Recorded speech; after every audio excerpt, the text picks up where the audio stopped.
જય જવાન જય કિસાન।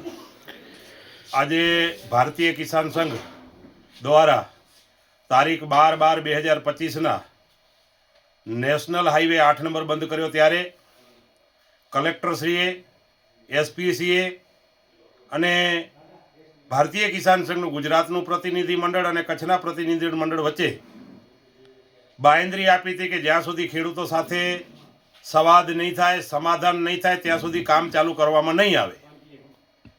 પણ કોઈ પણ જાતની વાતચીત કર્યા વગર એના પછી 12/1 પ્રદેશ દ્વારા પણ એલાન કરવામાં આવ્યું કે 12/1 સંપૂર્ણ ખેડૂતોને શક્તિ પ્રદર્શનનો કાર્યક્રમ ગાંધીનગરમાં યોજવાનો હતો।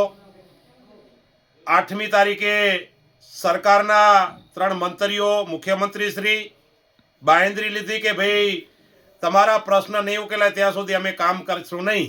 આવી બાંયધરી લીધા પછી પણ જ્યારે 15મી તારીખે ઓછીતાનું કોઈ પણ જાતની વાતચીત કર્યા વગર અદાણી કંપનીએ વાંડિયા ગામની અંદર ફરીથી કામ ચાલુ કર્યું અને તાત્કાલિક ધોરણે અમારા તાલુકાના અને ખેડૂતોએ એનો વિરોધ કર્યો અને એમને ડિટેન પણ કરવામાં આવ્યા।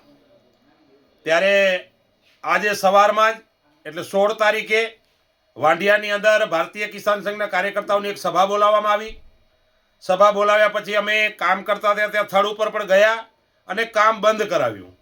એ દરમિયાન ફરીથી અમારું પ્રતિનિધિ મંડળ કલેક્ટર પાસે ગયું અને કલેક્ટર, એસપી શ્રી અને 2 મંત્રીઓ, રાજ્ય સરકારના એક પ્રભારી મંત્રી અને એક કચ્છના સાંગા સાહેબ અને 3 ધારાસભ્યો, એક જિલ્લા પંચાયતના પ્રમુખ, એના વચ્ચેથી ફરીથી ચર્ચા થઈ છે।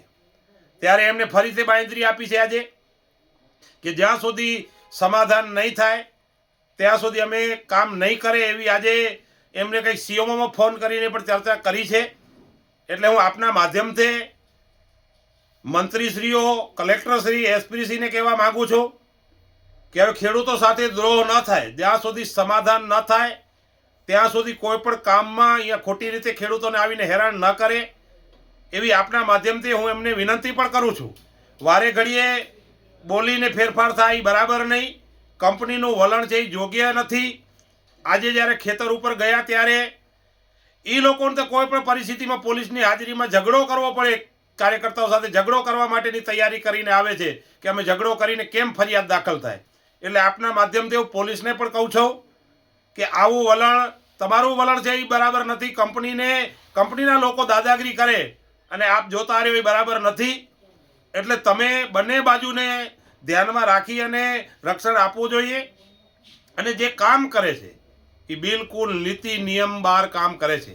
67 મીટરના કોરિડોરથી કલેક્ટરે હુકમ કર્યો હશે તો 67 મીટરનો કર્યો છે અને હુકમ કર્યો છે એ હું તો કહું છું ખોટો કર્યો છે। જે કંઈ કલમનો 1885 ટેલિગ્રામ મુજબ કર્યો છે એ કાયદો જ જો આખો રદ થઈ ગયો હોય, એ કાયદા પ્રમાણે વર્તન નથી થતું ને જે હુકમ કર્યો છે એ હુકમ ગેરવ્યાજબી હુકમ છે।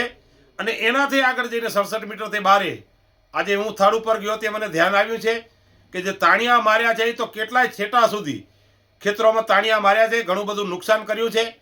એટલે તાત્કાલિક ધોરણે આ ખેડૂતોને યોગ્ય વળતર મળે અને યોગ્ય વળતર સમાધાન થયા પછી કંપની કામ ચાલુ કરે। અને આજે જે કંઈ વિશ્વાસ સરકાર દ્વારા અને પ્રશાસન દ્વારા જે વિશ્વાસ આપવામાં આવ્યો છે એ વિશ્વાસ ઉપર અડગ ઊભા રહે એવી આપના માધ્યમથી હું એમને વિનંતી કરું છું।